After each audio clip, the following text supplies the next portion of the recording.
Be surprised by what happens in politics. The face of truth is open, the eyes of truth are bright.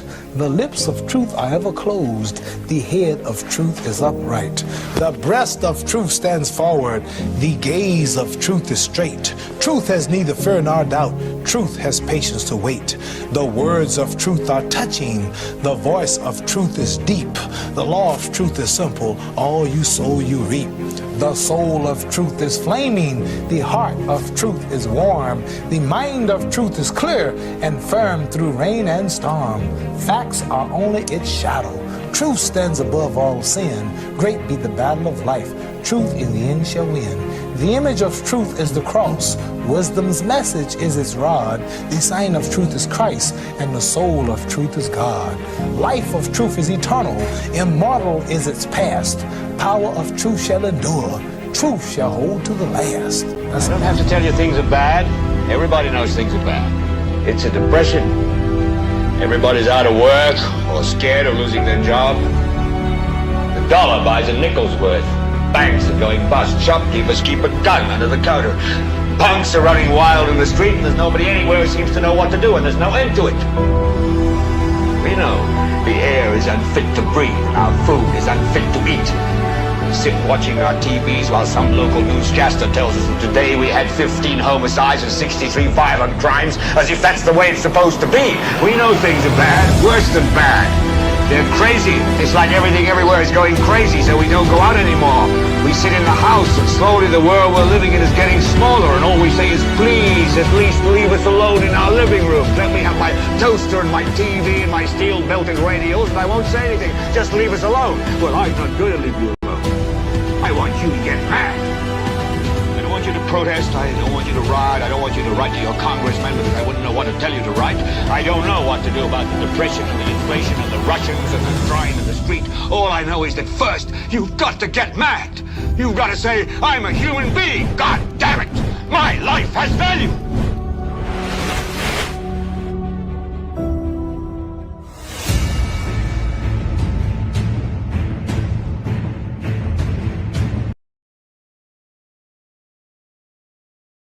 Why the pre-verification on the part of the Prime Minister in reference to who will be manning the affairs of the Home Affairs Ministry in the absence of Dr. Virginia Albert Poyot, and in what capacity, taking into consideration that the Deputy Speaker, as far as the Constitution is concerned, cannot be presiding over the affairs of the island's parliament and at the same time a government ministry.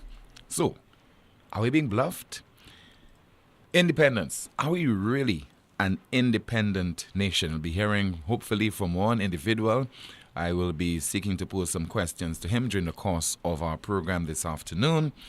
The latest on Dr. Virginia Albert Poyot, and a whole lot more between now and 2 o'clock this afternoon, as we continue yet another edition of the most monitored talk show in the world, and that is NewsSpin on Power 97.9 FM. We are also on the NewsSpin Facebook page as well as YouTube. I'll be hearing from you during the course of the broadcast at 452-2979. WhatsApp calls and messages 716-2026, and that is 716-2026. And the key man will be going through some of your comments in the chat room. The Prime Minister says, with Jeremiah Norbert, who is the Deputy Speaker of the House, will oversee the duties that's being performed by Dr. Virginia Albert Poyot in her capacity as Home Affairs Minister. According to him, the Miku North MP has not been sworn in as a government minister. But what does the Constitution say? Section 36, making reference to the appointment of the Deputy Speaker. It says, Section 36(1), When the House first meets after any general election, before it proceeds to the dispatch of any other business except the election of the Speaker, the House shall elect a member of the House who is not a member of the Cabinet or a parliamentary secretary to be Deputy Speaker of the House. And if the office of the Deputy Speaker falls vacant at any time before the next dissolution of Parliament, the House shall, as soon as convenient, elect another member of the House to that office. The nitty-gritty of it is the Constitution says that you cannot be simultaneously a government minister, a parliamentary secretary, and deputy speaker. So the pre-verification that we are seeing right now, where the PM is being evasive, not coming straight forward and saying to you, the guy is basically the minister with responsibility for home affairs and the public service, holding on for Dr. Virginia Albert Poyot, who is ill right now and who has been transported to Martinique for medical treatment. But he has not been sworn in. And also, he is still the deputy speaker. Does that really make sense to you? Isn't that a breach of the island's constitution yet again? And the Prime Minister dabbles in semantics. He will oversee her duties for now. What does that mean? He will oversee her duties for now. He is in effect the island's minister with responsibility for home affairs and the public service, and he's also, at the same time, the deputy speaker. That is a clear breach of the island's constitution. So why do you believe the Prime Minister would be so bold as to give Mr. Jeremiah Norbert that assignment, knowing full well that he's acting in breach of the Constitution? Or maybe some legal luminary told him, go ahead and just facilitate him so that he can oversee, so that he can use those words, he can oversee her duties for now. So can you take anyone off the streets of St. Lucia and say to them, as Prime Minister, you can oversee this particular ministry in the absence of a government minister who is ill? The proper thing that the Prime Minister should have done, because one can understand that he's under some tremendous pressure. The substantive holder of that position, Home Affairs Minister, Public Service Minister, is ill. You need to do something immediately. Assign those portfolios to yourself or to some other government minister who has been sworn in. Instead of saying to the St. Lucian public,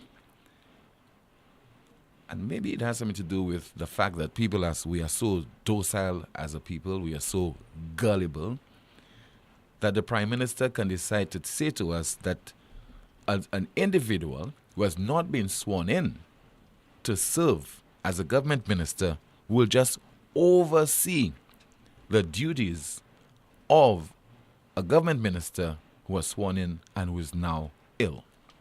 Let us listen to the Prime Minister in his own words. We said he will oversee her duties for now, but Honorable Jeremiah Norbert, until he's sworn in, is not a minister of government. And when he's sworn in, if he's sworn in, then he's a minister of government. What he says is that he'll just overlook her responsibilities, but he's not yet a minister of government. We said he will oversee her duties for now, but Honorable Jeremiah Norbert, until he's sworn in, is not a minister of government. And when he's sworn in, if he's sworn in, then he's the minister of government. What he says is that he'll just overlook her responsibilities, but he's not yet a minister of government.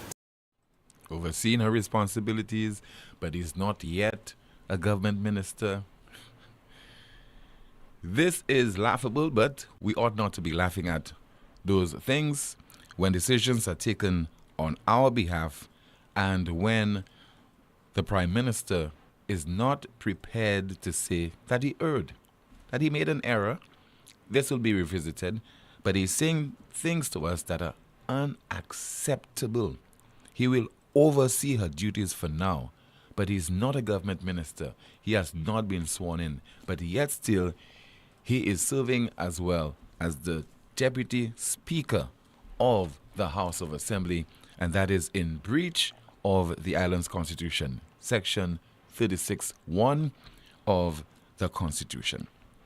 And yet still, you want to penalize ordinary folks, Dennery, Ancillary, Canaries, Marsha, Foasho, etc., when they break the law.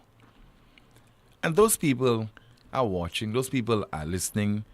They can analyze, because after all, people like the Prime Minister and others in St. Lucia, people in leadership position, continuously make reference to 2 Nobel laureates. We are bright people, we are intelligent. So on that basis, one can only assume that most of you watching and listening to this program understand what has transpired there, and the Prime Minister is just being evasive, but something unconstitutional has occurred, and we just have to lump it. We just have to accept it. So it appears. The latest on Dr. Virginia Albert Poyot.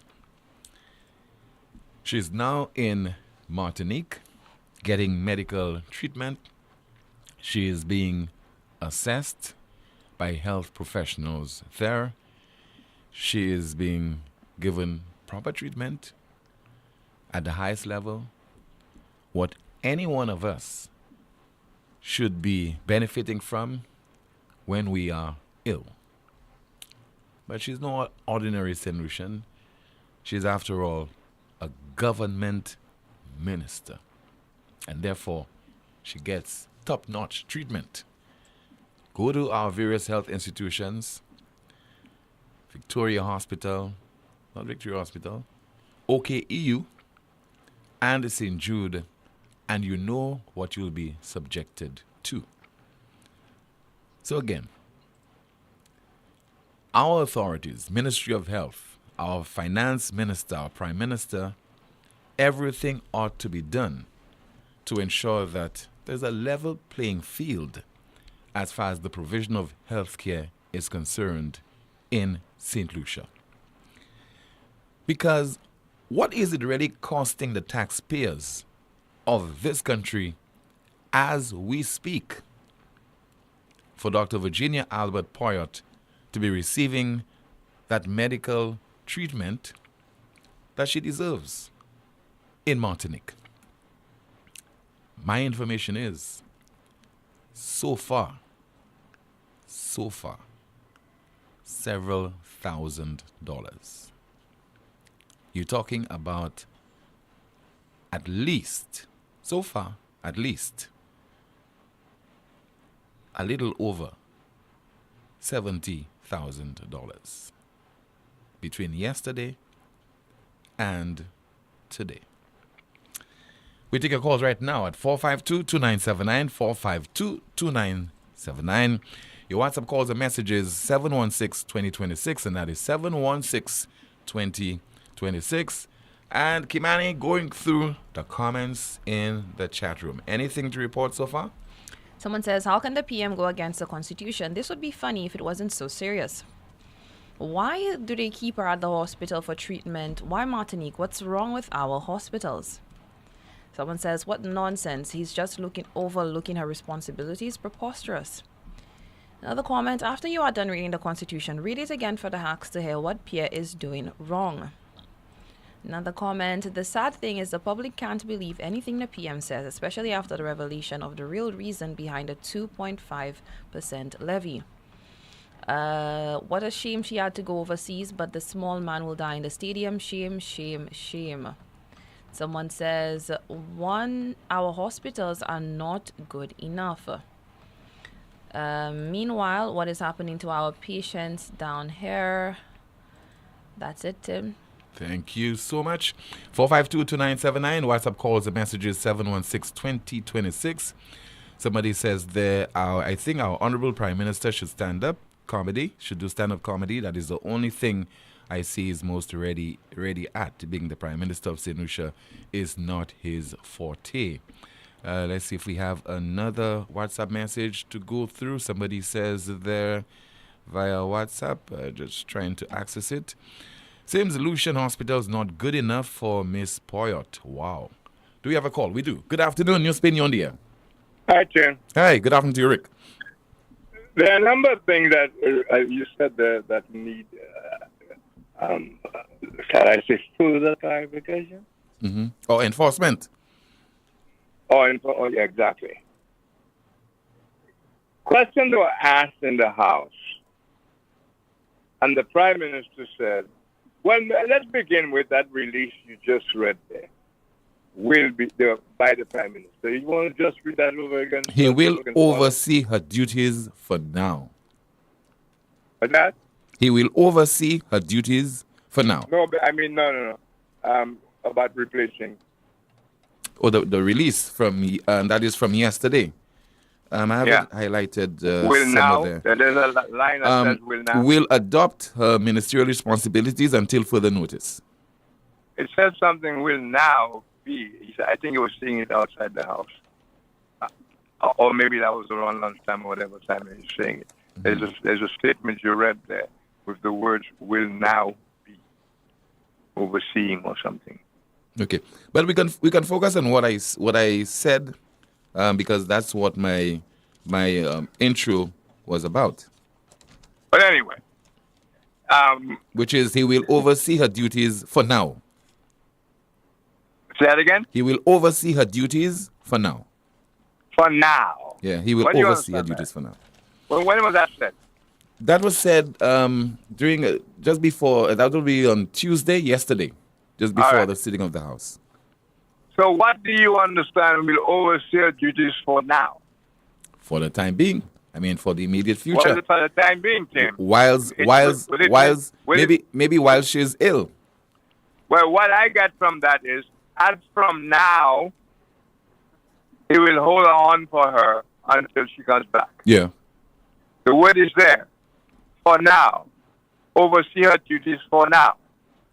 I interpret that, and I may be wrong in my interpretation. Maybe something else was meant, but that's what was said.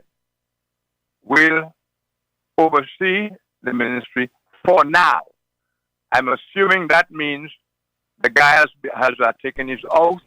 He's in charge of the ministry as we speak yesterday. But he did not. Is that a reasonable interpretation? Yes, but he did not take his oath as of yesterday. The Prime Minister said in the House that the opposition leader ought to know that until someone has taken the oath, in effect, no matter what the Prime Minister says, he's just talking talk. Mm-hmm. That, in fact, the guy had not yet taken the oath, so never mind what the Prime Minister said to the public. He's not taken the oath, and he has not started holding the ministry, and then we get to the overseeing the ministry. Now, Tim... But what's the difference? What's the difference? None.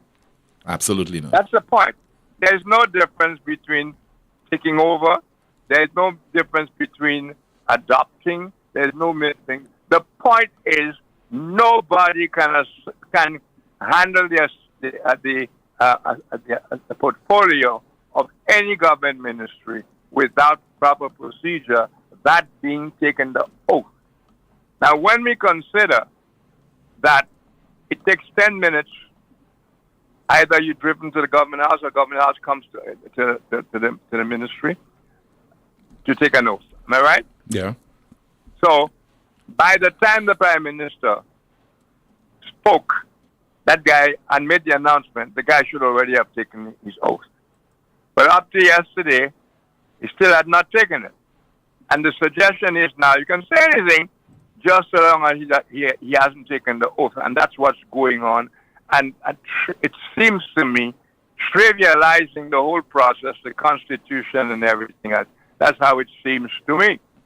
And the question arises, who has been running the ministry since the minister fell ill? Who? Has the ministry been without a head, an observer, whatever you want to call it, since the minister left? Because, again, Norbert said yesterday under question by the leader of the opposition that he had taken no oath whatsoever, no matter what was said or who said it. He has taken no oath whatsoever. Therefore, he's not in charge of any ministry or as an overseer or anything else. He's the speaker only. But you see, now we have, because this kind of, But also the press, hold on, Rick, the press release from the office of the Prime Minister said, Honorable Jeremiah Norbert will adopt her ministerial responsibilities until further notice. Now you Say can, that again? Honorable Jeremiah Norbert will adopt her ministerial responsibilities until further notice. One can assume that he has already taken responsibility. Well, that is it. That is the interpretation the normal mind will get.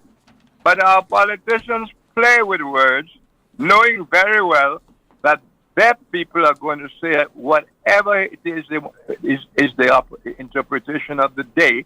But people outside are listening to it and are listening to the comebacks and the excuses and the taking back and playing around. Then it goes into the oversee. There's absolutely no difference between adopting the running of the ministry or overseeing or managing. All of those are exactly what a minister does. She oversees a ministry. She's in control of a ministry. She's observing a ministry. So there's nothing wrong. So what should have happened should have been the minute the lady fell sick, in the interest of the public, the Governor General should have been called immediately and sworn in somebody to take her place. But Tim, hold on, Rick. Maybe it was not possible. What in my opinion, what should have happened, the portfolio should have been assigned to somebody who has been already sworn in as a government minister. Okay? Well, that all right. I have no problem with. I'll tell you why. It's because the speaker, substantive holder of the post, the speaker is not well. And if he's not well, you need somebody to preside over the affairs of the House. And you had those assignments, the sitting of the House yesterday, and also the joint sitting of Parliament today. Well, you get my point. Well, you see, that is what we do, and it didn't start now. That's what we do. We trivialize this all-important thing called governance. We've been doing that for years and years, if you check it out. And I say that not to excuse anybody. And those people who don't like to hear that that's not new, take it, because you caused it. And you brothers where we are, all St. Lucians caused it. That they endorsed it some years back because there was a different prime minister. And now they don't want you to say, oh, both parties are the same. But there are times when both parties are the same and they should be called out. We know very well what's going on. I mean, up to this time, what do you know about the Speaker Francis? No, I know that he's ill. That's what was said in the Parliament, that he was ill. I heard people saying on your show, has he been placed under arrest? Is he in so and so and so, etc. No, you cannot tell me the state of the Speaker's health, can you? No. But no one has said about arrest on NewsSpin. Nobody has said that on the program. Beg your pardon? Let's be absolutely clear on this. You made reference the reason I keep saying beg your pardon is because the reception is very bad. Eh? But you said earlier on that people said on NewsSpin that whether he has been arrested or anything of that nature. I'm saying that this has not been said on NewsSpin. It's not been said? No. Well, there has been no release from the Parliament's office regarding the absence of the Speaker. There's yesterday, for example, the Deputy Speaker spoke about absentee ministers, etc. He did not mention the Speaker, you know. I think it is Sean Edward. Edwards, who in his delivery apparently said he had seen the speaker and the speaker is not well or whatever. But you wonder why that was not said before and why that was not said by the deputy speaker when he was talking about other MPs who were ill or out of state. Yeah. You see what I'm saying? Yeah. Now, getting back to playing the games again, and you know, it reminds me of the time of the deputy speaker Bruhaha's, you know, team. It's games again as soon as convenient. Apparently, there were 100 interpretations for that. Yeah. And then we played with them. Then there were games like it's the government that must pick it. All kinds of stupid speculations for a simple line that says, as soon as convenient. And if you're serious about the House will, by the way, so that's not even a party thing. But we played games with as soon as convenient, as if there's so many different meanings to it. We're doing the same again. Same thing. Oh, we're using words like oversee and adopt the ministry and all that stuff. And the truth of the matter, and I suspect there are people who know that. So if they know that, officials who know that, it's a contempt for the intelligence of St. Lucians. What is the problem is that Charles Francis is too ill to hold the position right now. He's too ill to do that. But we haven't heard that. And so we have his deputy in his place. Well, if he is given the job by whatever name of running the ministry, then he cannot be deputy speaker of the House. So now you have two choices. You have to elect either Kenny Anthony or you elect Bradley, or I think the Constitution now allows you to go outside the House and get a speaker and a deputy speaker. Yeah. You see what I'm saying? Yeah.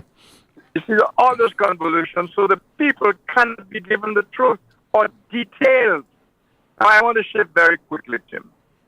I heard you quoting figures or whatever. I've been talking to some connections in Martinique.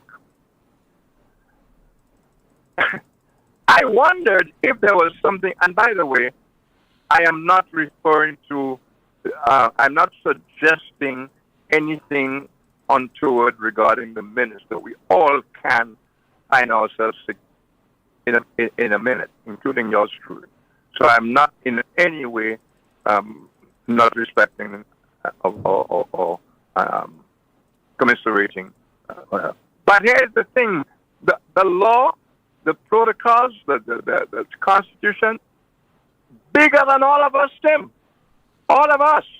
And we go around setting precedents as if we're at a barber shop or in our bedrooms. Do you know of a policy of government that requires the government, that entitles MPs to have their medical fees paid by the taxpayer? I know of no such policy. Well, I have done some inquiries, and I said there's no such thing in place. That it seems prime ministers just do that as they feel. We got the ministers of finance as they feel, and it seems also the Treasury just accommodates. I don't know there are any laws, there anything that allowing that. If I am wrong, then that is something that should be corrected and made public for public information. So we would not be speculating. But in any event, as far as I know, the Prime Minister decides that. The Minister of Finance decides who he's going to pay for or who the taxpayer is going to pay for. Now, my information, like I said, I spent yesterday making all kinds of calls to all kinds of people in Martinique. And I find that the government, and that's not just one government, I would assume, owes. You know, the lady fell ill. And you would think with a heart, and by the way, we haven't heard what's wrong with her, but I have it on authorities. She had a cardiac arrest, a heart problem. Has that been made public? No, it hasn't. All right. In any event. Medical emergency. Pardon? Medical emergency. medical emergency, a meaningless phrase. Okay. So it meant that she pulled a muscle in her thigh. That's a medical emergency, etc. So it's a serious matter, and I don't want to joke about it. So you would think that the quickest she could get to Martinique, the better for everybody. Instead, she went to Tapion. So she did not go when everybody thought she had gone. She left yesterday evening, I think around 5:30, 6 o'clock. That's when she left. Why is that? I'm not going to attribute it, but I can tell you I have found out that we, the people, owe the government of Martinique something like $700,000 of unpaid bills sent by the government, people sent by the government for treatment. And we owe something like $700,000. Yeah? Is it EC or euros? EC? I don't know. Somebody actually said I'm US to me, but I'm not going to be too strong on that. I'm going to assume it is EC. If it's EC, it's still a lot of money. And if it is US, boy. The ambulance cost in excess of $20,000. Okay? Now, you would think a minister of government, because that's what they preach to the people, would have health insurance that the government could point out in the quest to get people to get medical insurance, point out that look what happened to a minister, an emergency, a medical emergency. It's a good thing she had insurance. But we don't know. But Rick, we have not confirmed whether she has health insurance or not. That would cover that kind of treatment over in Martinique. Oh well, I didn't say she had or she had. I said the government has not told us that, and I told you how much we owe, and how it's the government that was involved in all that was going on there. Okay, so that is why information should be given to the public, so that we don't speculate and then speculate wrongly, etc. Because we have no other choice but to speculate when there is a reluctance to give out information. I just told you the country has not yet been told why the speaker is absent. They have not been told that. You see what I'm saying? I could go on a list of things that the public should know, that the public has been denied the knowledge of. Even the press release relating to the minister's medical emergency couldn't be more vague. Okay, they haven't even told you what's wrong with her, medical whatever. The public has a right to know what condition, even a bulletin. How is she doing?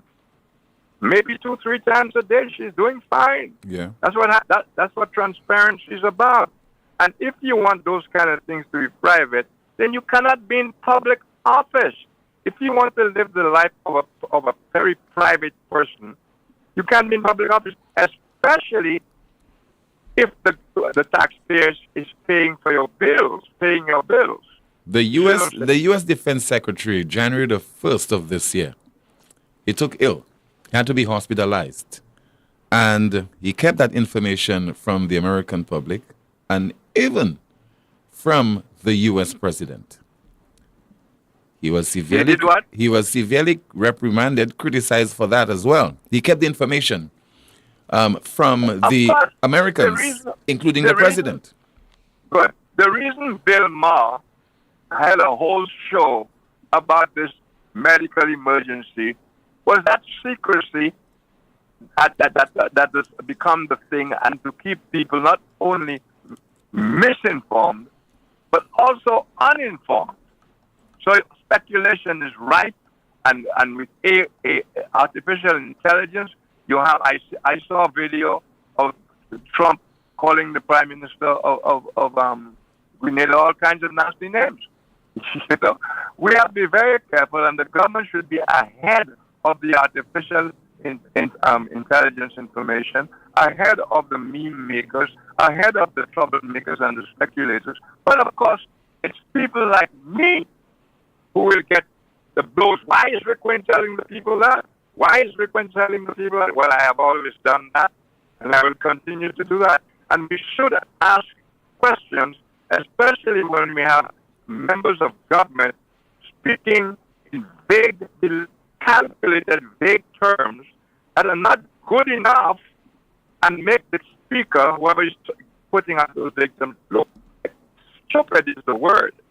Because if you don't know that adopting a ministry and what you want, overseeing a ministry, managing a ministry, observing them are all the same, and if you don't know, somebody's going to ask who has been sworn in, why is it taking so long, and if you don't know that the Home Affairs Ministry is sufficiently important in our circumstances in particular, that we should have had a Home Affairs Minister in place minutes after the Home Affairs Minister was incapacitated.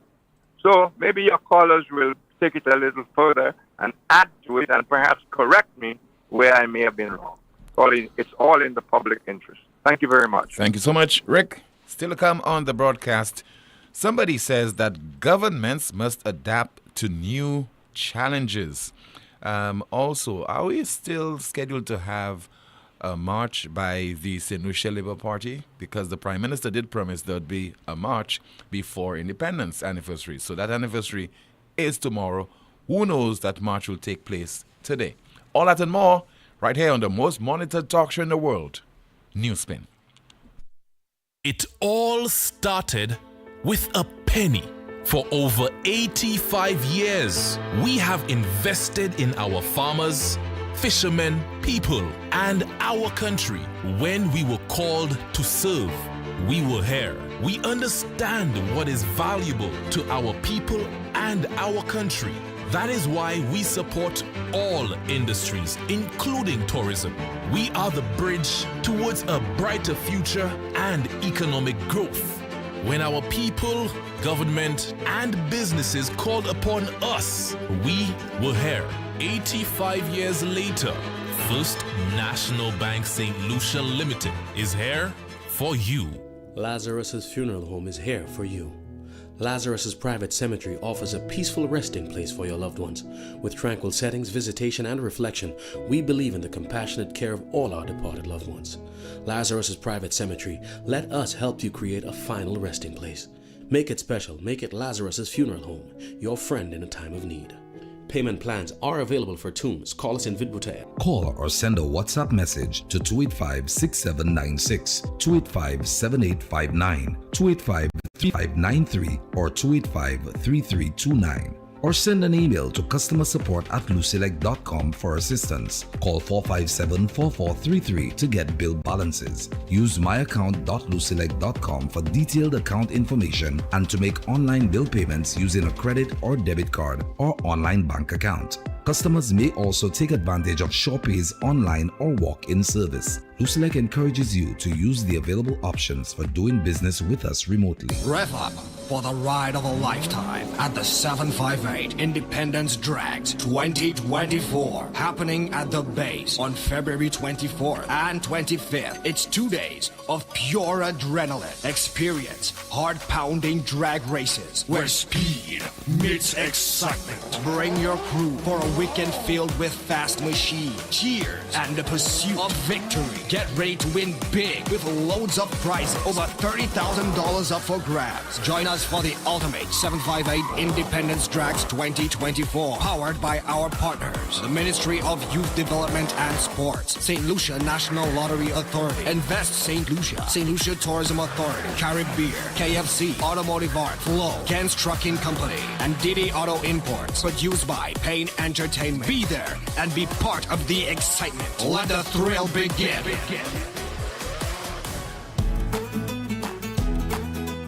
In these modern times, the field of medicine has become so advanced that no one has to suffer any longer before they can be seen by a specialist doctor. La Clinique de Corps is proud to be the only healthcare provider in St. Lucia to offer the best and most experienced specialist doctors who are capable to first correctly diagnose and then successfully treat health conditions such as chronic back pain, spinal injury, sciatica, numbness, lupus, arthritis, joint pain, facial nerve pain, knee, heel, and shoulder pain, cramps, and carpal tunnel syndrome. Also available at La Clinique de Corps, complete nerve test to detect nerve injury or muscle disease. All health insurances are accepted at La Clinique de Corps. So walk again pain-free with La Clinique de Corps. To book an appointment, please call 451-6559 or WhatsApp 721-9950. Catch the new vibe and the lingo. More upon more so the tingo. Is more wet flow if you didn't know. All these deals is a winner. More upon more wet flow. More data, more talk for sure. More WhatsApp, video, can't stop. Unlimited talk, so you not stop chat. Flow prepaid combo plans just got better. Loaded with even more data and unlimited talk. Take advantage of WhatsApp and all its features with our new prepaid plans. Unleash your creativity with more social media. Dial *129 $ to activate. Now that's the new vibe and the lingo. Yes. More upon more, see how the tingo. It's more wet flow, now you really know. Get you now. All these deals make you save more. Get more.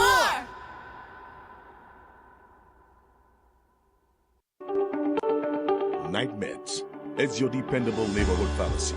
You'll notice that upon entry, you are greeted by caring professional staff, attentive to your every need. Your prescriptions are always treated with a high degree of confidentiality, and we pride ourselves on providing speedy, efficient service.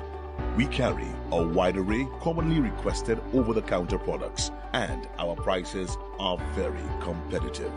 We offer blood pressure testing, blood sugar, and cholesterol testing. We're open to fill your prescriptions Monday to Saturday from 8 a.m. to 8 p.m.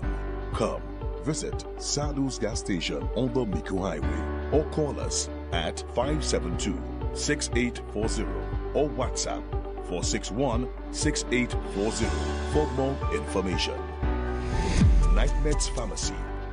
We are your community med store. Automotive art is a place to start.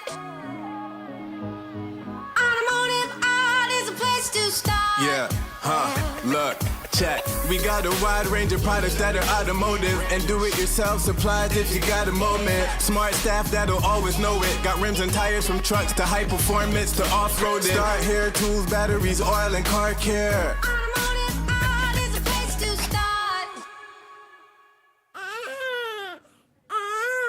The government of St. Lucia, through the Ministry of Health, Wellness, and Elderly Affairs, continues to provide more for pregnant women in St. Lucia. Through maternal and child health services under universal health coverage, pregnant women will receive laboratory and ultrasound services through community wellness centers island-wide at no cost. From care during and after pregnancy, vaccinations, family planning to nutritional and mental health counseling, we are here to support you.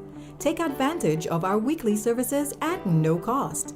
And from 1st June 2023, the addition of laboratory and ultrasound services will ease the pressure to aid healthier and safer delivery for you and your baby. Visit your nearest wellness center to register for universal health coverage. For more information, call 468-5300 or 468-5328.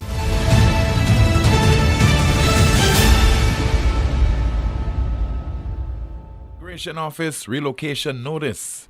The Royal St. Lucia Police Force wishes to inform the general public that the Immigration Department's passport office, currently located at the Lamar Building on Bridge Street, Castries, will be relocated to the second floor Cox Building located on Cadet Street in Castries. The department will be closed to the public on Friday, February the 23rd, 2024, to facilitate the relocation exercise. The last operational day of the department at its current location at Lamar Building is today, Wednesday, February 21st. The Immigration Department's passport office will officially commence operations at the Cox Building on Monday, February 26, 2024. The department apologizes for any inconvenience this relocation exercise may cause, and according to that press release, they're looking forward to continuing to serve you. So, come tomorrow, The island will be observing its 45th independence anniversary. And our NewsSpin question of the day: how independent is Lucia? How independent is Lucia? We'll be endeavoring to go through some of the comments that we have gotten so far in response to our NewsSpin question of the day. How independent is Lucia? Kimani, how independent is St. Lucia? Independent enough, Tim. That's all? What a good response. Independent enough. I think if we wanted to be more independent. Do you think we're independent, Tim? We can do a lot better in terms of how we're managing our resources, how we're managing our affairs. Because independence means that you're responsible for yourself. As an adult at 45, there are certain decisions that you take. You decided that it's time for you to invest in land, in property. You ought to have your health insurance, have your life insurance. By that time, you've had a family, 2 or 3 children, etc. You understand? So in the case of St. Lucia, we have achieved a few things, but I don't think that any right-thinking St. Lucian would be satisfied with the level of progress that we have made between 1979 and the year 2024. I agree. I think, again, I agree with everything that you said, but I think we're only as independent as we would like to be. It's up to the people who they elect. It's up to them to decide how independent St. Lucia will be. And the quality of leadership that we've gotten over those 45 years. Healthcare continues to be a major issue.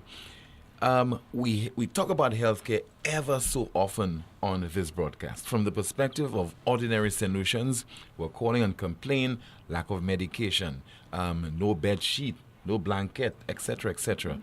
And we're not making any progress at all. Then we hear a government minister is ill, and healthcare is back again as an issue of importance. Topic. So we have somebody on the line. Let's see if that individual is on. Yes? Good afternoon to you, Mr. Peter Josie. Good afternoon, team. Hi, good afternoon. Is Mr. Peter Josie available to speak? Oh, sorry, no. This is Mrs. Nancy Child. Okay, check my number for Peter Josie. Oh, I made an error there. Okay. I need to speak with Mr. Peter Josie. Okay, my apologies to you, ma'am. No, but that's okay, team. I was the one who called, actually. So I think there must have been a mix-up in the line. No, I did, because I really need to speak with Mr. Peter Josie. All right, so you'll have to call back. Okay. All right, I really need to speak with Mr. Peter Josie. There's an important matter that we have to discuss with regard to independence. Any comments in the chat room? In the chat room, someone says, Tim, the SLP ministers are dropping down one by one. A march is not their priority right now. Another comment, so much confusion to distract the people of the issues that matter. Tomorrow is the 22nd. Has the march been held as yet? Just asking. An interim minister who is already sworn in is the right thing to have done. Talk about being clueless on the job. So many missteps, only in government, no accountability. Rick, the point is we don't know if he has taken the oath, no transparency. Tim, did you know the women's shelter is closed for months with no electricity, structural problems, infested with rats, and staff is at home, and that place falls under the Gender Affairs Ministry? Another comment, the PM cannot even execute his portfolio. He wants to hold someone else's portfolio for now. One of the attributes of good governance is responsiveness to the needs of the people. How responsive has our government been in relation to our healthcare system? Does the PM know that oversee and overlook mean totally different things? Unbelievable. The healthcare in St. Lucia is perfect for the populace, then it should be good for her as a minister. Someone says tomorrow would be a perfect day for a huge country-wide protest. Another comment, I wish the minister a speedy recovery, but how many regular St. Lucians can afford to travel to Martinique seeking medical help? Healthcare services should be readily available to all. All right, let's hear from Prime Minister Philip J. Pierre speaking recently and promising that there would be a march just prior to the island's independence anniversary. And people are still waiting. Imagine, particularly supporters of the SLP are still waiting for that march. if they want to see demonstration, next year, we are going to have a people's march for the government of the St. Lucia Labour Party. You agree with me? Next year, if they want to see demonstration, next year, I am calling on the troops of the St. Lucia Labour Party to take to the streets to support the government of the St. Lucia Labour Party. Because, you know, we have remained quiet. We have remained silent. They continue to abuse us. They continue to lie on us. They continue to denigrate us. They continue to say the worst things about us. But I tell you something. We are going to show them that the people of St. Lucia are Labour, and the people of St. Lucia are happy with the government of the St. Lucia Labour Party. So next year, and I have not told that to my brothers and sisters, because sometimes things that come to my mind, I just move with it. Next year, before independence, General Secretary, if you listen. Alba Baptiste, if you're listening, listen. Sharon, if you're listening, listen. Youth organization, if you're listening, listen. Next year, before independence, we are going to have a march in Castries. So the Prime Minister still has a few hours. Maybe later today we'll have that march. Let's see if we have a call online as we say hello. Good afternoon. This is NewsSpin. You are on the air. Hello.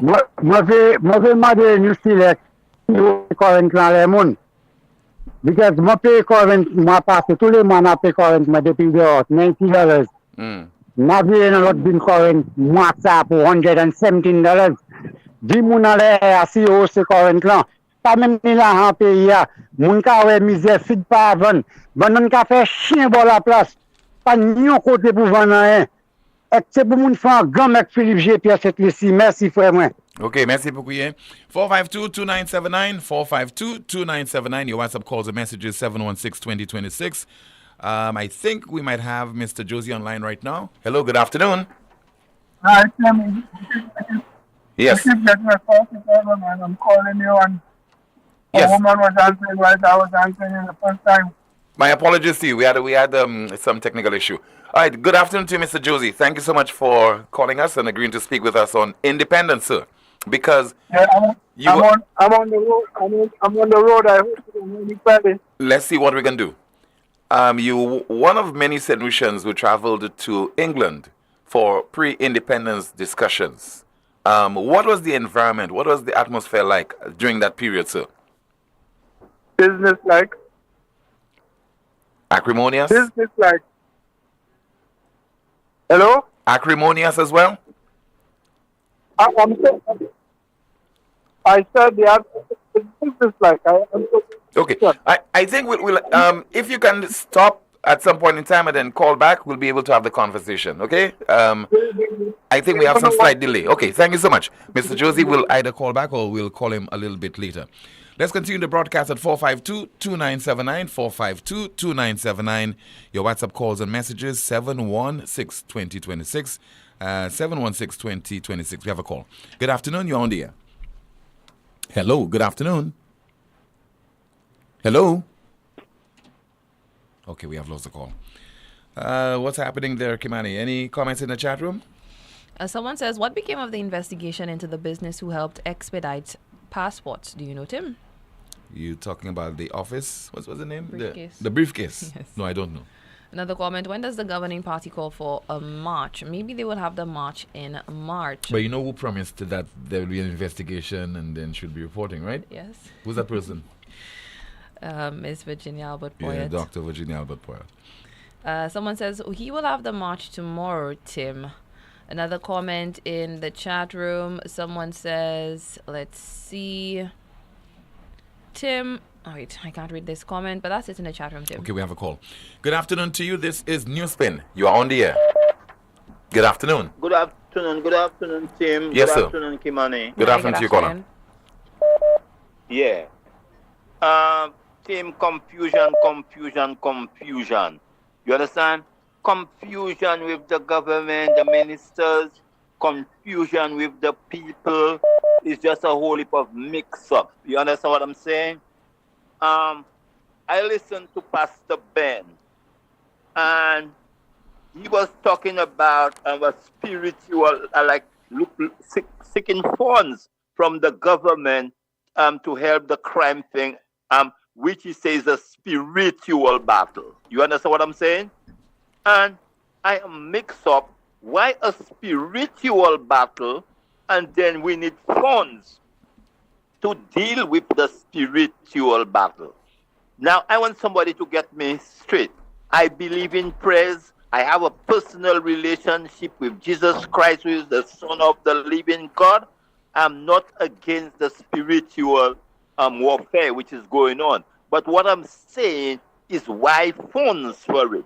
So it becomes like almost like those international pastors all over in the States that are asking whole heap of monies to pray for the people. Do we have to pay for salvation? You understand? Do we have to pay for those things? You know, when it is a gift, you know, the preachers will tell you we already paid for the price. He died on the cross for us. I mean, that is biblical I'm talking about. So why do we have to pay monies for those things? So I'm not in agreement with Pastor Ben when he talk about funds and tools to fight battle, and where he's talking about is a spiritual warfare.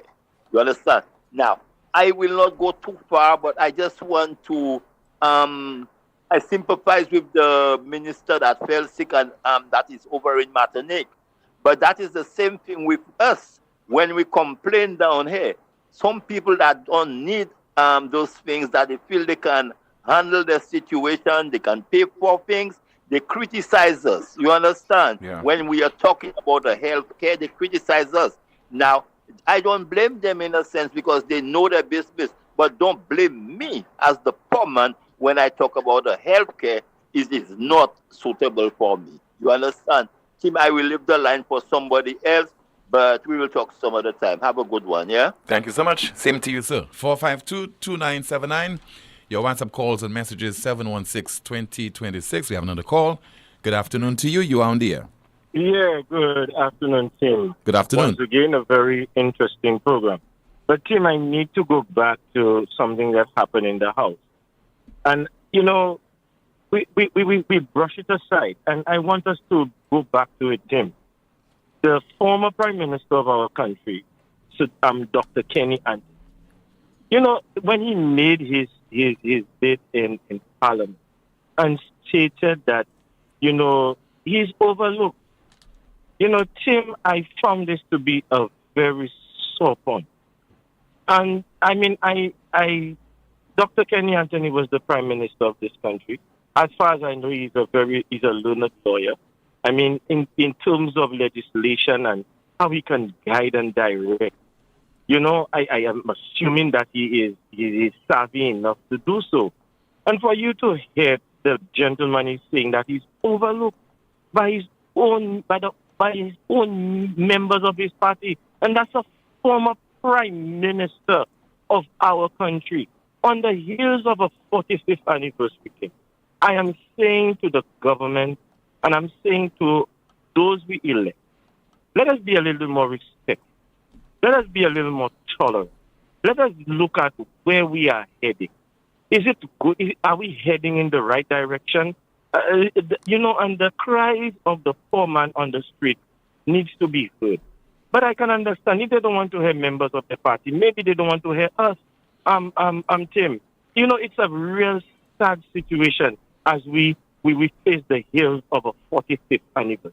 Thank you. Okay, sir. Thank you so much for calling. Let's see if we have a WhatsApp message to go through. Let's see there. Please bear with me. Just trying to get this WhatsApp message. Okay. We're trying to get some more. 45229, we have a call. Good afternoon to you. This is NewsSpin, you're on the air. Timothy, a pleasant good afternoon to you. and your listeners all over the world. PW on the line, Timothy. Timothy, I heard on the news that Kenny Anthony will be leading a delegation to Haiti. Is this true, or is this what I heard in the news? Is this false? But he has been on a mission for several months now, Colin. Pardon? He has been on a mission over several months now as part of an eminent group looking at the situation in Haiti. So that's not anything new.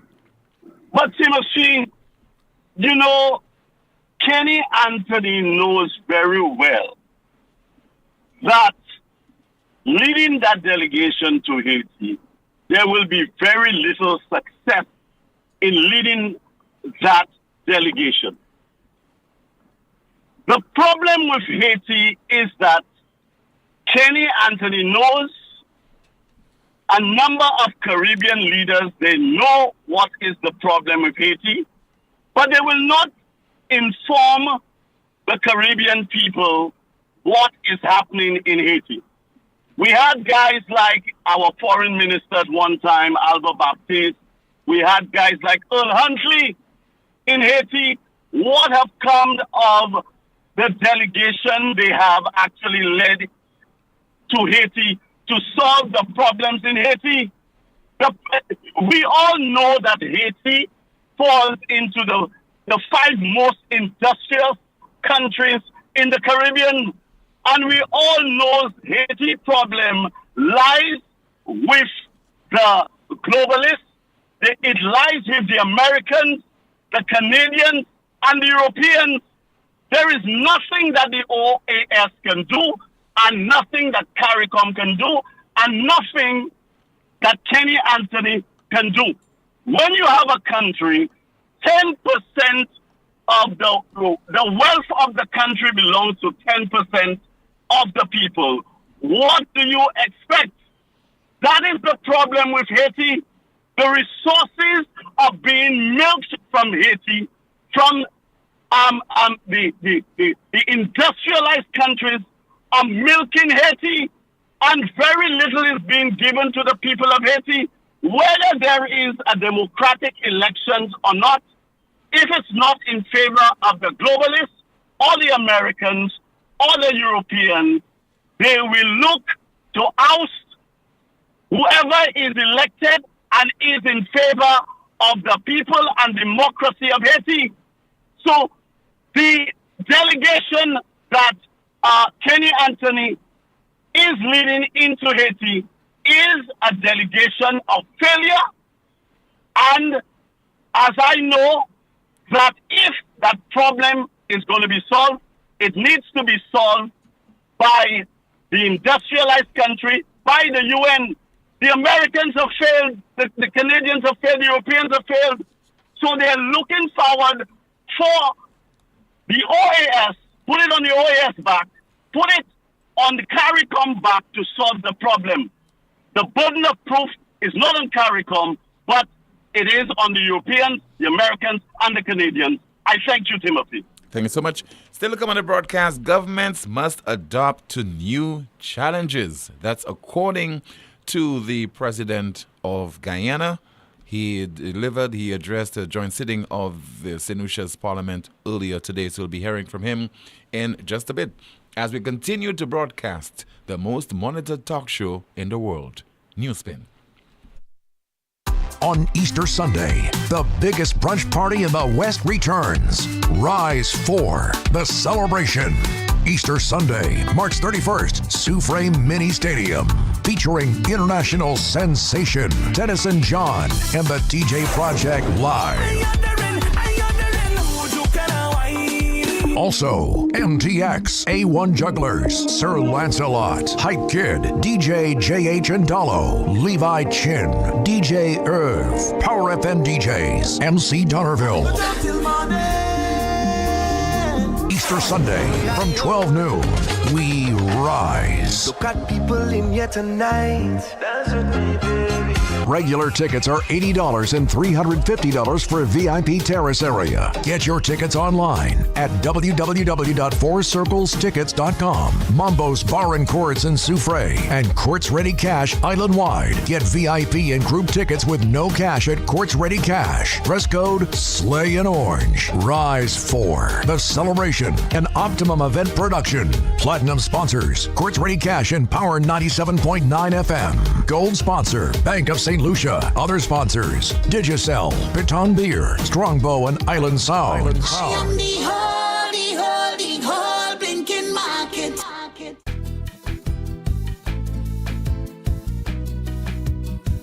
There is only one option when they arrive. Our services will make the dead look alive. With Bouteille and Beaufort accessibility. Remember, we have the only private cemetery. No one can match our prices from coffins to corsage.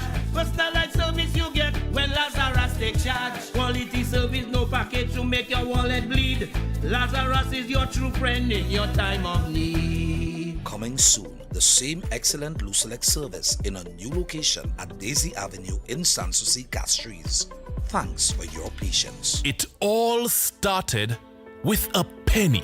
For over 85 years, we have invested in our farmers, fishermen, people, and our country.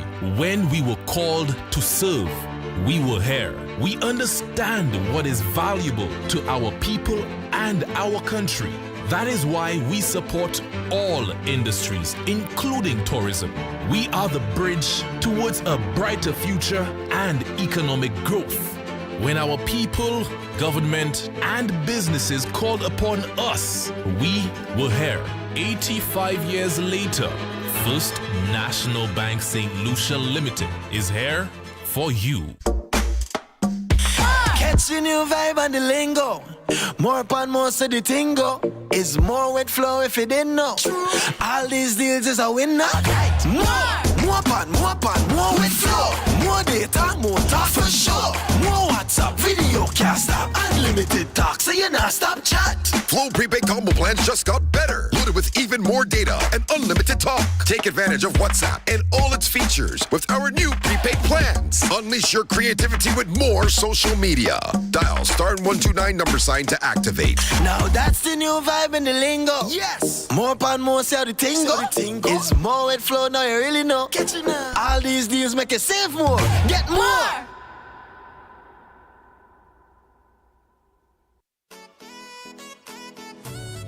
An exquisite 3-bedroom modern villa, panoramic ocean views, well-equipped modern appliances, a plunge pool. Bon Esprit Villa. For that quiet getaway in a lush green space. Your home away from home. Understated decadence, tranquility, and harmony. For special occasions and weekend getaways, the perfect escape. Bon Esprit Villa. Book now. Call 486-7965. In these modern times, the field of medicine has become so advanced that no one has to suffer any longer before they can be seen by a specialist doctor.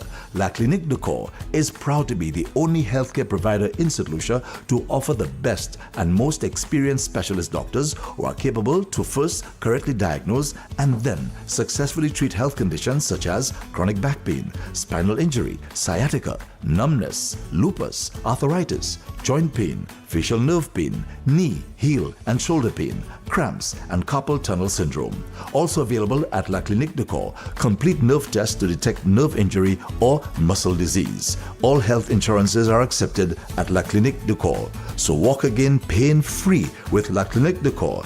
To book an appointment, please call 451-6559 or WhatsApp 721-9950. Place to start. Automotive art is a place to start. Yeah, look, check. We got a wide range of products that are automotive and do-it-yourself supplies if you got a moment. Smart staff that'll always know it. Got rims and tires from trucks to high performance to off-roading. Start hair tools, batteries, oil, and car care. Automotive art is a place to start. Gouvernement Saint-Lucie qui travaille avec le ministre pour santé bien important, avec affaires grand monde et qu'a offert plus pour femmes qui enceintes en Saint-Lucie. En bas plan Universal Health Coverage avec service pour maman et riche, provision déjà faite pour femmes enceintes joindre service laboratoire et sondage, si vaccine, conseil pour bâtir famille, information anti et conseil pour santé sévère. Nous là pour supporter. Venez et prendre l'avantage de service là tous les semaines sans payer des sous. Commencez le 1er juin 2023. Service laboratoire et sondage pour un lien qui aide à mettre femmes enceintes en plus bonne santé et fait plus sauve pour maman et riche. Visitez Health Center qui plus pour là et enregistrez pour Universal Health Coverage. Pour plus d'informations, couillez 468 5328 et bien 468 5300. Rev up for the ride of a lifetime at the 758 Independence Drags 2024, happening at the base on February 24th and 25th. It's 2 days of pure adrenaline. Experience heart-pounding drag races where speed meets excitement. Bring your crew for a weekend filled with fast machines, cheers, and the pursuit of victory. Get ready to win big with loads of prizes. Over $30,000 up for grabs. Join us for the ultimate 758 Independence Drags 2024, powered by our partners, the Ministry of Youth Development and Sports, St. Lucia National Lottery Authority, Invest St. Lucia Tourism Authority, Caribbean, KFC, Automotive Art, Flow, Ken's Trucking Company, and Diddy Auto Imports, produced by Payne Entertainment. Be there and be part of the excitement. Let the thrill begin.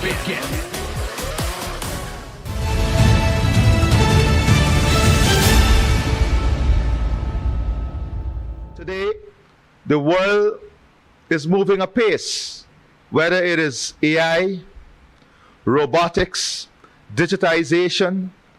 We are now catching up on modernization and industrialization, and the world has now gone past that to digitization. So our human asset, our human resource transformation must also address the changing circumstances or the changing global environment in which our human asset must operate. In fact, the human transformation and digitization is linked to economic transformation if we are to broaden our economic base. As chair of CARICOM, there are some opportunities that exist globally that we must take advantage of.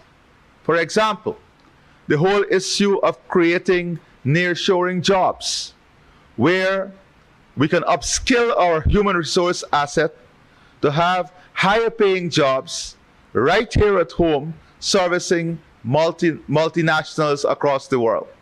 So what we are seeing in many developing countries is a retooling and reskilling of our human resource asset to meet the needs of major corporations internationally, creating nearshoring jobs in the fields of accounting, auditing, research and development, pharmaceuticals.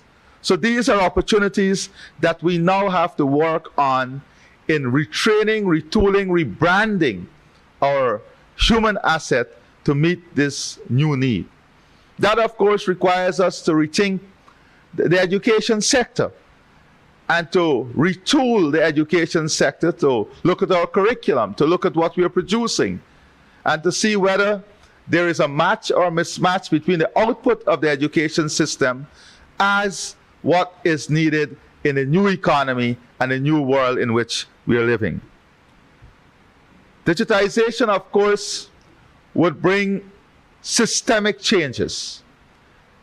For us to remain competitive, for us to remain relevant in the world that we live in today, we have to adapt to the changing environment. Government must become more efficient. We're faced with this challenge, all of us in the region. Government must become more efficient. The time to deliver service must be significantly shortened. Services is no longer delivered from an office. The population must be able to get that service from their homes. Even the diaspora must be able to get the services of the country from wherever they are. So we must now look at digitization and the changes that is required for us to keep abreast with the way the world is moving. Then we have the issue of climate mitigation and adaptation. It is not only financing that is the issue, it is how we build a society, how do we build an economic structure that allows everything we do to be sustainable and resilient. President of Guyana, Dr. Mohamed Ofan Ali, speaking earlier today during a joint sitting of the House of Assembly. Governments must become more efficient, he says. We continue with your calls at 452-2979. Once again, 452-2979, along with your WhatsApp calls and messages at 716-2026, and that is 716-2026. And of course, Kimani, going through some of your comments in the chat room. What's being said there, Kimani? Someone says, I'm hoping that they learn something from your speech or address. Another comment, someone says, PJP, I hope you take note, stop taxing the Malawi without jobs. St. Lucians should choose their priority, medical insurance or to throw away thousands of dollars to jump in Carnival. We have a call in line via WhatsApp. Good afternoon to you. This is NewsSpin. You're on the air. Good, sir. Alan Chastney here. How are you? Hi, I'm okay. The leader of the opposition. Good afternoon to you, sir. Good, good. First of all, happy independence to you and to your staff and to everyone and also to all your listeners. Same to you, sir. I hate bringing this situation. First of all, it's very tough coming after that kind of speech that you gave there. And let me just say that speech is the kind of reasoning that I've been looking for from the government when we go to Parliament. When we talk about matching the needs with skills. So even some of the debates we've been having in the House are void of a plan. And it's just so nice to see a leader, particularly from the region, speaking in that kind of manner. So, I mean, I was there for the presentation, and it was very welcome. And it was also to hear him what he was saying about health, that he wanted Guyana to become a center of health for the Caribbean, and that he was looking to bring Indians in and the introduction of robotics in the health sector to make health more accessible to the people in the rural areas in Guyana. As you know, it's a very big country, and certainly to persons in the region. So very forward thinking, and it was very welcome change to what we've been getting in our own house.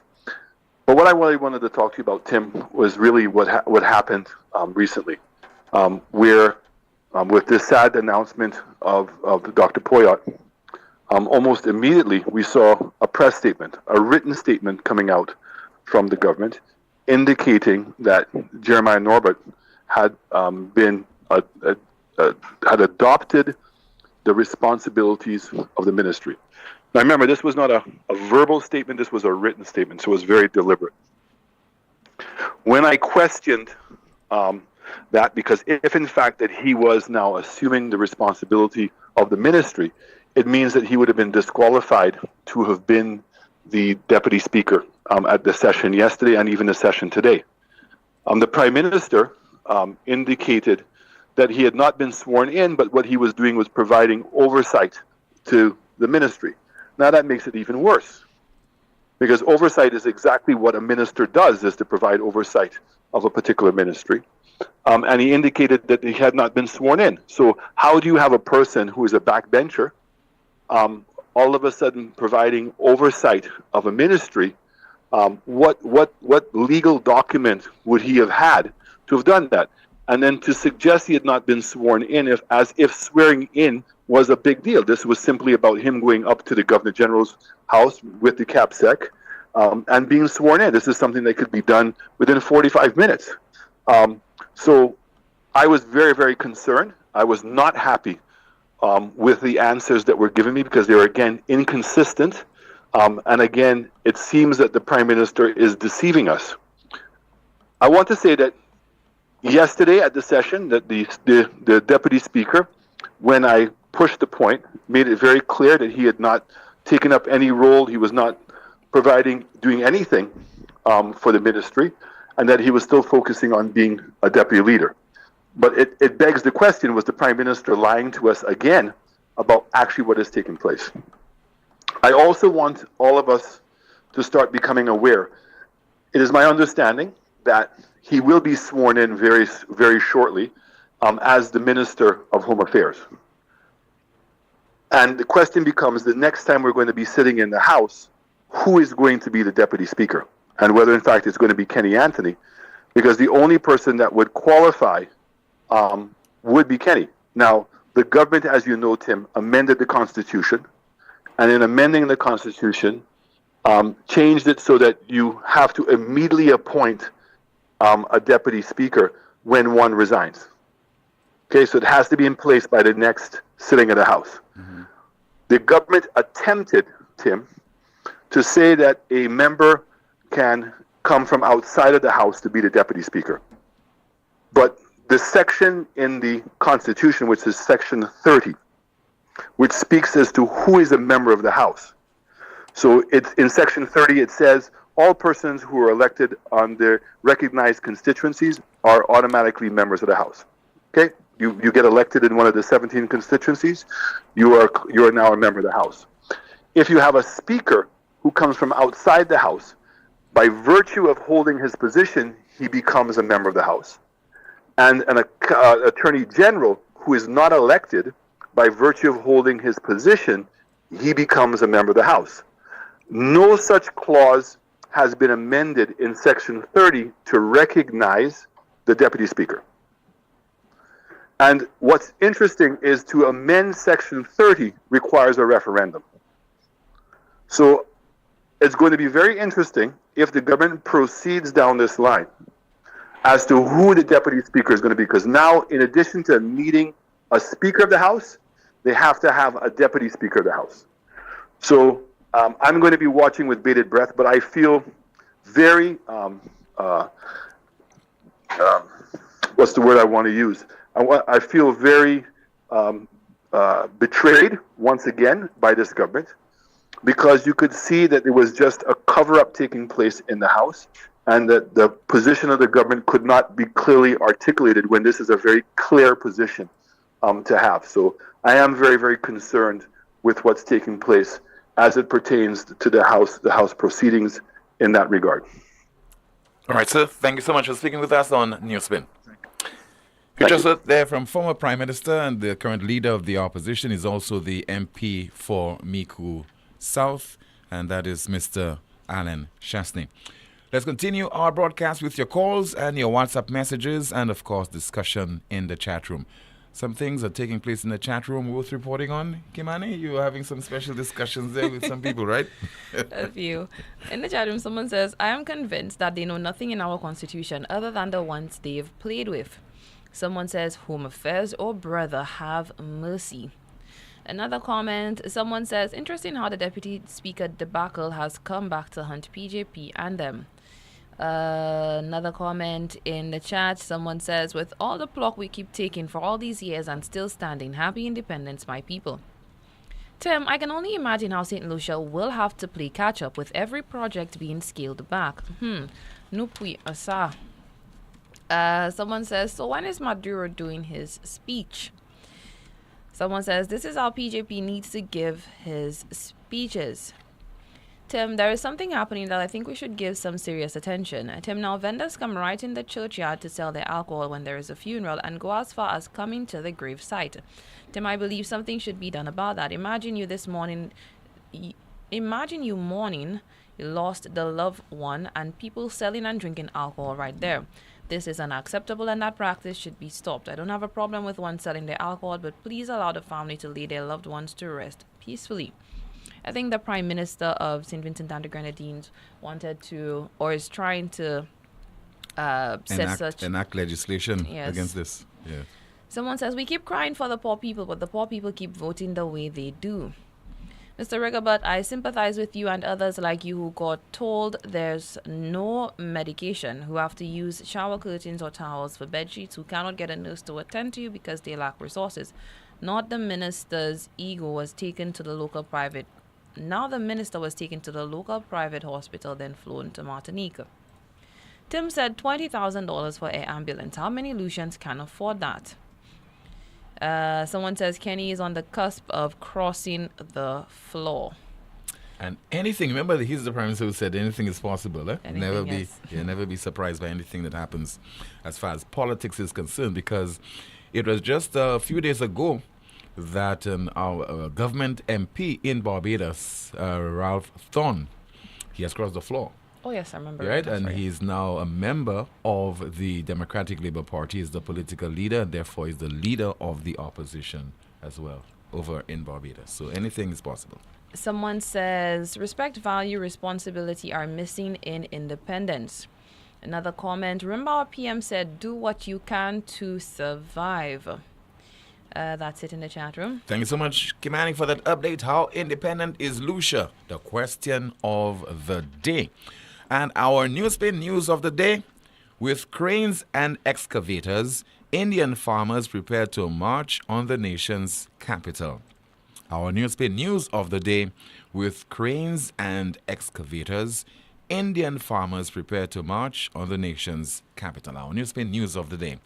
So we're getting all set to observe or celebrate our 45th independence anniversary tomorrow. It's a holiday, and we hope that people take the opportunity to reflect on our achievement and going forward what we can do to uplift our country by way of development and making progress, making the necessary tweaks and changes, and also uniting, not only for independence, but throughout. Let the unity be something that is very inherent, that's very much part of us as a people. And we hope that there will not be any road accidents that will result in people being injured, any fatalities as a result of people being shot and killed. We just hope that we'll have a very peaceful observance of independence come tomorrow. And so we have a performance by one Philin Sexius, better known as Cookie. I stumbled upon this one and extracted it from the NewsSpin WhatsApp group. And he performed a track, We Can't Take It Anymore, in November of 2022. And that is at a BCF Anti-Crime and Violence Music Symposium. Please enjoy. We say we can't take no more, we can't take no more, we can't. Even the Prime Minister can't. Hear that? Shout out Mr. Director, we inspire such a song. If it had not been Vanguard, you wouldn't hear Cookie on no song. So listen, ghetto youths, while Cookie preach the truth. Come let we end that walker, we can't take no more. Peace and love must settle this. Come, me say we can't take no more, we can't take no more, we can't. Even Dr. King can't. Yeah, man. We can't take. Touch that back for me again. Touch that back for me again. Now we give the people some love, man. Yeah, man. Safe spaces, them are real thing. Positivity, engaging them youth in some real constructive thing, man. Lancelot must pick up that track. DJ Clears have to play that. Lucian teachers prepare for that, cause that one I go touch the youth's hat. Big up Auntie B, Dr. King. Safe spaces, them a real thing. Positivity, engaging them youths in some real constructive thing. See this time when me touch the mic, guaranteed to change a youth life with them experiences. Cause too much youths then fall upon the streets. Too much man gets shot by police. Beg the youths, they will lock off the peace. Cause you know we can't bring back this. He say we can't take no more, we can't take no more, we can't. Our St. Lucia can. Yeah, man. Say we can't take no more, we can't take no more, we can't. Our St. Lucia can't. Hear that? Yeah, man. Masha can't take it again. Conway can't take it again.